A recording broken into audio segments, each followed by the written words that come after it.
Olá, pessoal. Então, vou seguir aqui com mais uma aula, ainda dentro de delineamento inteiramente casualizado. Porém, o conteúdo que será nessa aula vai ser a aplicação de teste não paramétrico para comparação de médias.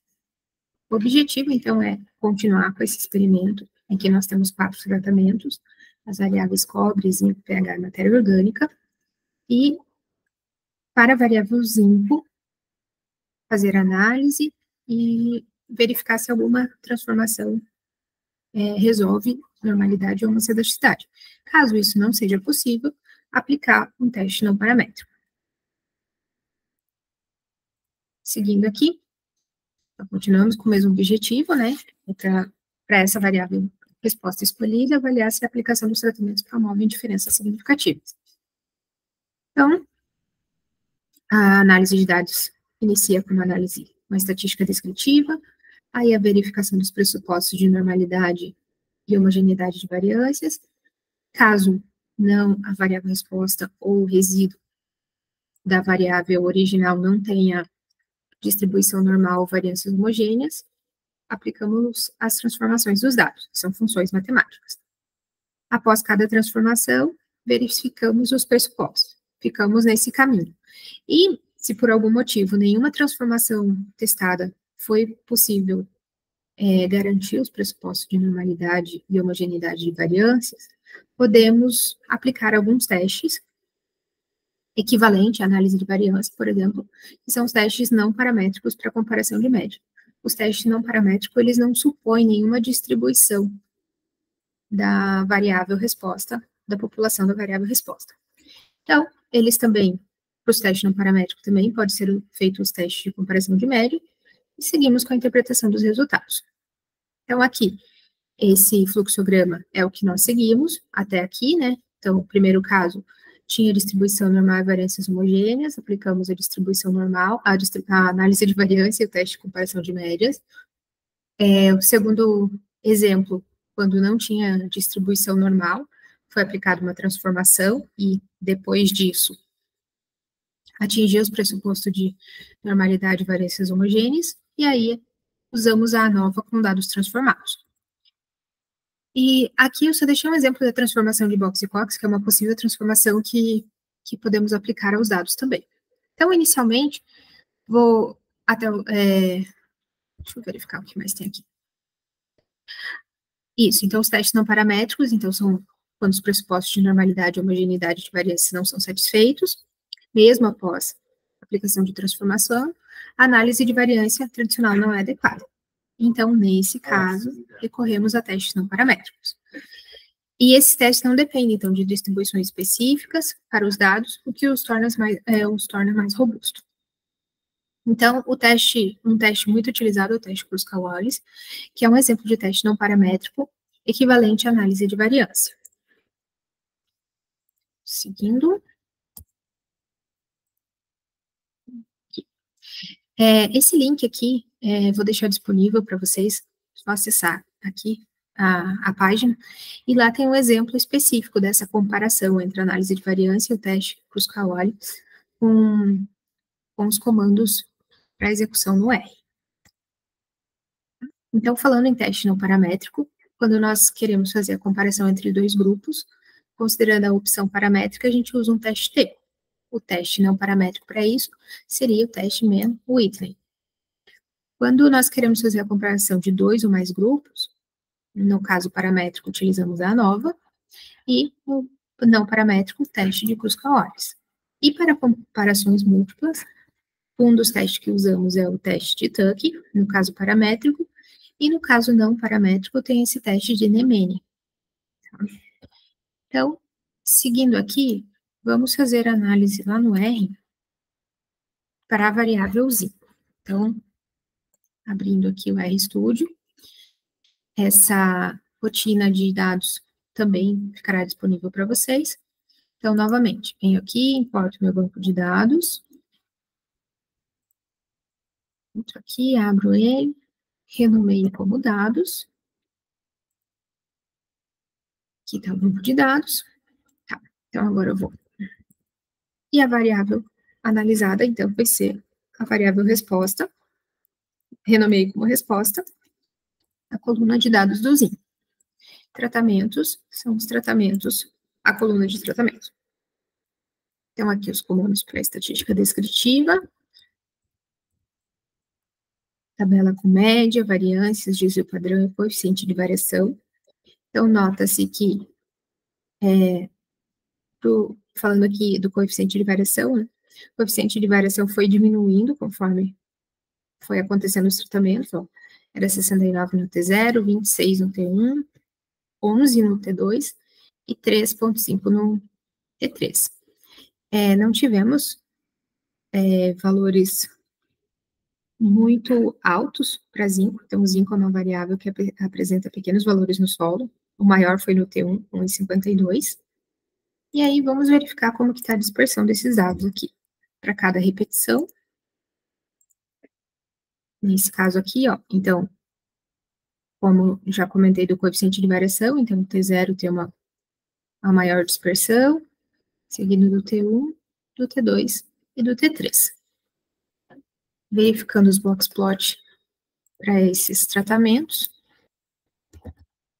Vamos aqui. Então, dá para notar aqui que no T3, por exemplo, a variação é bem pequena. Os valores de mediana, quartil 1, quartil 2, praticamente quartil 1, quartil 2 e quartil 3, né? Quartil 1, mediana e quartil 3 quase se sobrepõem. Não tem nenhum ponto discrepante, mas a variabilidade do T0 é bem superior do que a do T3. Então, o teste lá de Bartlett vai nos dizer se é equivalente fazer essa comparação entre essas variâncias, se elas podem ser consideradas homogêneas ou não entre si. Então, vindo para os testes de hipótese, então, primeiro, vou começar com o teste de normalidade. Então, a variável resposta não tem distribuição normal, p-valor ficou 0,03, que é inferior a 0,05, isso indica que não tem distribuição normal. Teste de homogeneidade de variâncias. Deu 0, p-valor aqui, ó, 0,004, inferior a 0,05, isso indica que não tem distribuição, ou que as variâncias não são homogêneas. Então, como a gente já tinha seguido, verifiquei para a variável resposta, então não tem distribuição normal aqui, e não tem variâncias homogêneas. Um próximo teste que podemos fazer é verificar se o resíduo da análise de variância, se os resíduos apresentam ou não normalidade ou variâncias homogêneas. Então, vou realizar aqui a nova, só com o interesse de olhar os testes dos resíduos. Então, aqui, quadro da análise de variância, mas o que importa aqui, teste de normalidade dos resíduos. Os resíduos podem ser considerados normais, o que seria muito bom. E o teste de homogeneidade de variâncias nos diz que as variâncias não podem ser consideradas homogêneas. Então, como o teste de homogeneidade, tanto para a variável resposta quanto para o resíduo, não foi satisfeito, então vamos procurar alguma transformação que nos ajude a atender esses dois pressupostos. Então, primeiro, uma transformação interessante da gente começar é a transformação log. Aqui a transformação log. Então, todos os dados de zinco na escala log. Ao usar a transformação log, os dados passam a ter distribuição normal. Vamos verificar as variâncias. Porém, as variâncias, ó, p-valor de 0,01 é inferior a 0,05, ou seja, as variâncias não são homogêneas. Tá, outro teste que podemos fazer. Vamos verificar se os resíduos dessa transformação possuem as variâncias homogêneas e a distribuição normal.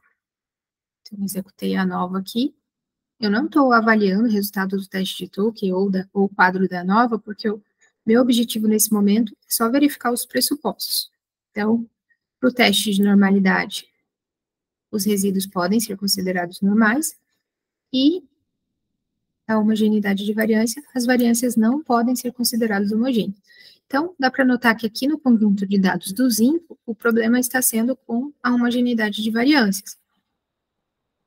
Vou tentar uma outra transformação, vou tentar a mesma transformação que nós fizemos lá para o cobre, quero elevar ao quadrado. Então, eu elevo aqui ao quadrado, meus dados de zinco na escala ao quadrado, teste de Shapiro-Wilk. Ó, com os dados ao quadrado, o p-valor ficou menor que 0,05, ou seja, não tem distribuição normal, mas vamos ver como ficam as variâncias. E o p-valor da homogeneidade de variância também ficou 0,004, que indica também que não tem variâncias homogêneas. Só para não ficar na dúvida, eu vou verificar o resíduo da ANOVA. Então, elevando os dados ao quadrado, para o teste de Shapiro-Wilk nos resíduos, eles podem ser considerados normais, porém, as variâncias ainda não são consideradas homogêneas. Ou seja, até agora, a transformação log, a transformação ao quadrado, não resolveu os pressupostos para nós. Vou testar aqui também a transformação de Box e Cox. Foi uma transformação que eu havia comentado, mas não tinha feito nenhuma vez. Então, ela está dentro desse pacote aqui, pacote MES. A função é Box e Cox, da variável resposta, em função dos tratamentos. Vou voltar aqui. Tem um slide aqui que eu falo sobre ela. Aqui. Deixa eu só apresentar, porque vai ficar mais fácil para a gente conversar sobre ela. Então, a transformação de Box e Cox, ela depende aqui do valor de lambda. Cortou aqui na figura. Os valores de lambda estão nessa escala aqui de x, e aqui é o log da máxima verossimilhança da função, da distribuição. Então, essa função, ela procura qual o valor de lambda maximiza essa função aqui. Então, olhando aqui, o ponto de máximo da função seria aqui, ó, com lambda, digamos, menos 0,1. Então, como que a gente aplica essa função? Então, o valor transformado, deixa eu ver se isso aqui é ó, o valor transformado vai ser a variável original elevado a esse lambda, menos 1, dividido por lambda, quando lambda é diferente de 0. Quando lambda é igual a 0, a função que nós vamos usar é o log da variável. A gente até testou log já e não resolveu o nosso problema. Mas como aqui, nesse caso, o valor máximo aqui para o lambda ficou em torno de menos 0,1, então vamos usar esse valor lá na função. Então, voltando aqui para o R. Então, Box e Cox. Aquele gráfico foi obtido a partir dessa função, desse comando aqui. Quando executa esse comando, então ele abre aqui os possíveis valores de lambda, que maximiza a função. Então, diria aqui, ó, 0,1. Então, aplicando quando o lambda é diferente de 0, aplicando a função. É a resposta elevado a lambda, menos 1, dividido por lambda. Então, o lambda ficou menos 0,1. Executando aqui, só para mostrar quem são esses valores transformados por essa função. Esses seriam os valores transformados. Então, eu vou verificar se, usando essa função, atendemos. Então, Shapiro-Wilk, que é o teste de normalidade, vou copiá-los daqui. E o teste de homogeneidade de variâncias. Vou colar eles aqui. O teste de Shapiro-Wilk, usando a transformação de Box e Cox, os dados têm distribuição normal, com p-valor de 0,35, e com essa transformação, o p-valor aqui da homogeneidade de variâncias ainda é 0,01, é menor que 0,05. Para sair da dúvida, eu vou verificar os resíduos da ANOVA, caso eles atendam os pressupostos. Então, o teste de Shapiro-Wilk nos resíduos faz com que eles sejam normais, porém, as variâncias ainda não são consideradas homogêneas. Ok, então testamos diversas transformações e não conseguimos atender os pressupostos. Então, nesse momento, vamos utilizar o teste não paramétrico. Então, ele é um teste equivalente à ANOVA, vou voltar aqui na apresentação, onde tem essa comparação aqui entre eles. Esse slide.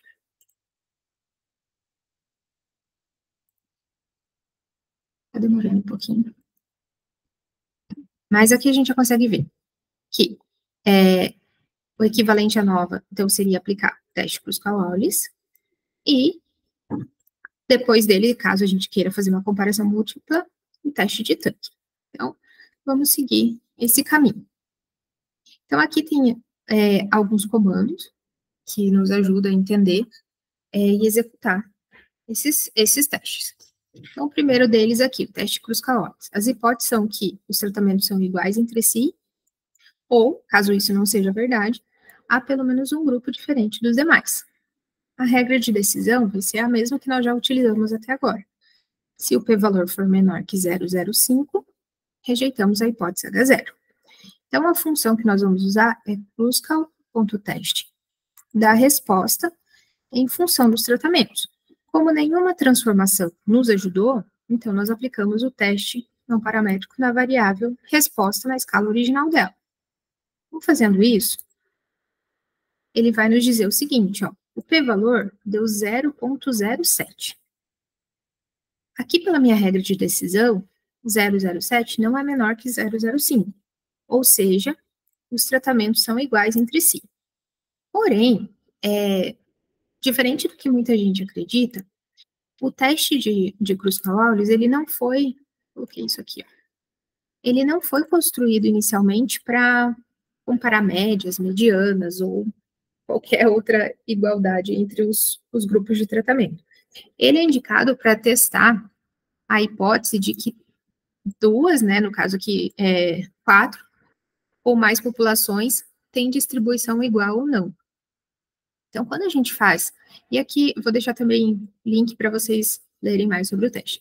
Então, quando nós fazemos isso, ele está indicando que esses 4 grupos que eu estou testando, que é o T0, o T1, o T2 e o T3, eles vêm de uma mesma distribuição, então eles seriam similares entre si de alguma maneira. Como isso não necessariamente responde a nossa pergunta, eu vou executar o teste Nemane para verificar se há alguma pequena diferença entre os tratamentos. O que seria o recomendado a fazer? Normalmente a gente usa o teste de Kruskal-Wallis, indicando que tem uma diferença, pelo menos um grupo diferente dos demais, a gente vem aqui para o teste de Nemane. Porém, como eles não seguem uma distribuição de probabilidades, talvez algumas pequenas diferenças acabem passando despercebido. Então, na dúvida, eu vou executar também o teste de Nemane para ver se alguma diferença entre os tratamentos é detectada. De maneira geral, quando há diferença, ele já aponta aqui no Kruskal-Wallis, tá?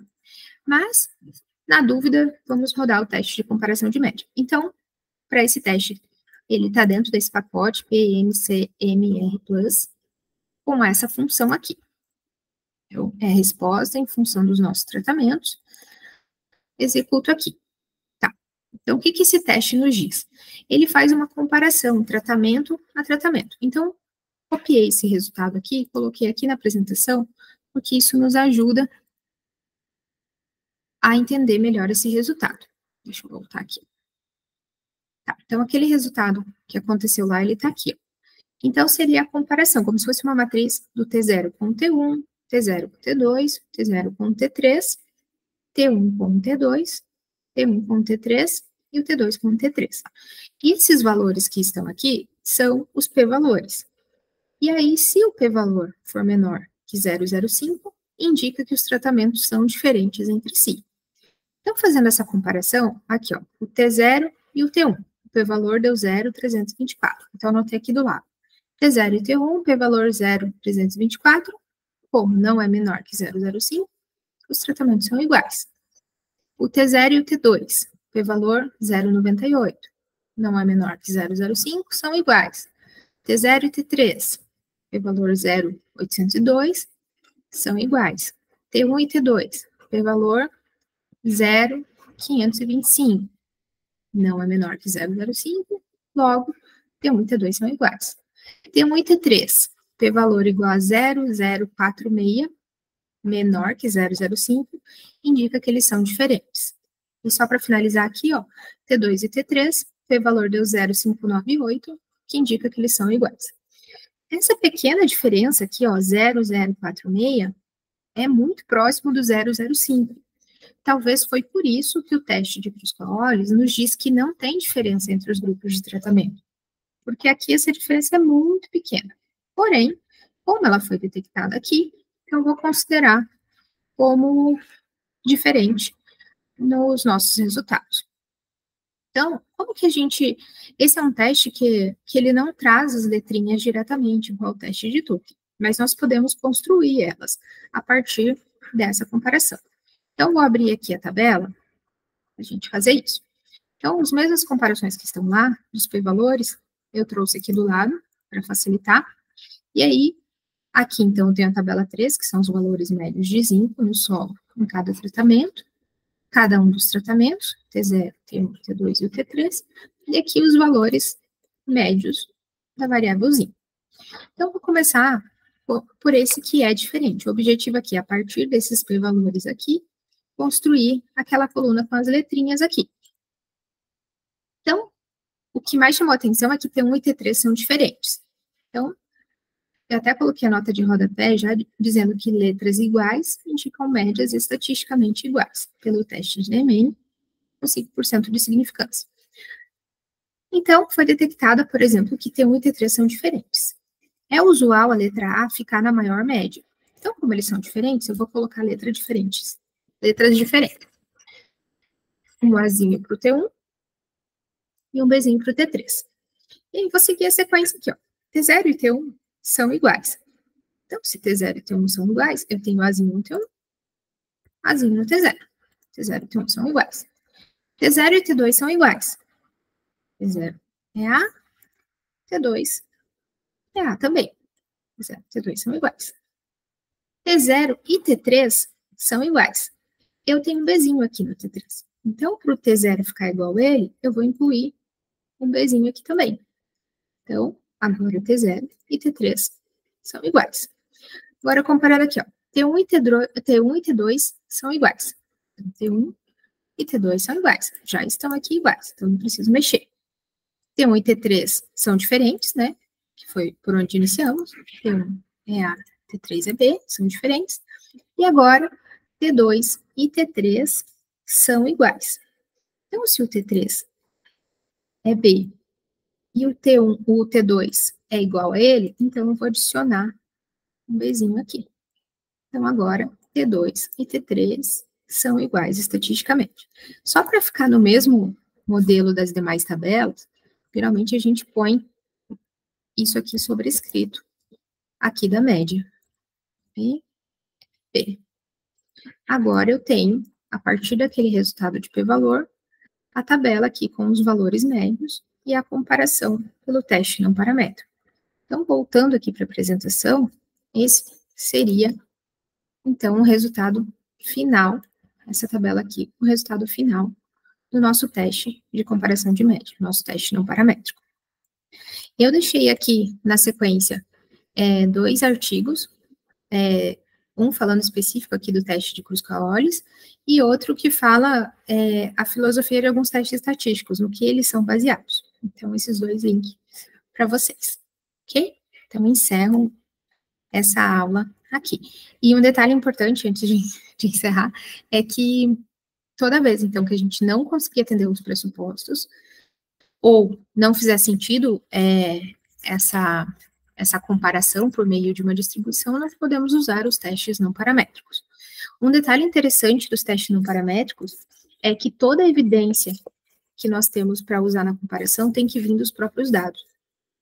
Então, ele é usado assim quando a gente consegue garantir que a amostragem feita naquele experimento, ela é muito representativa da nossa população, mesmo não tendo uma distribuição que nos diga o comportamento da população, a gente assume que essa amostragem foi feita de forma bem representativa, ok?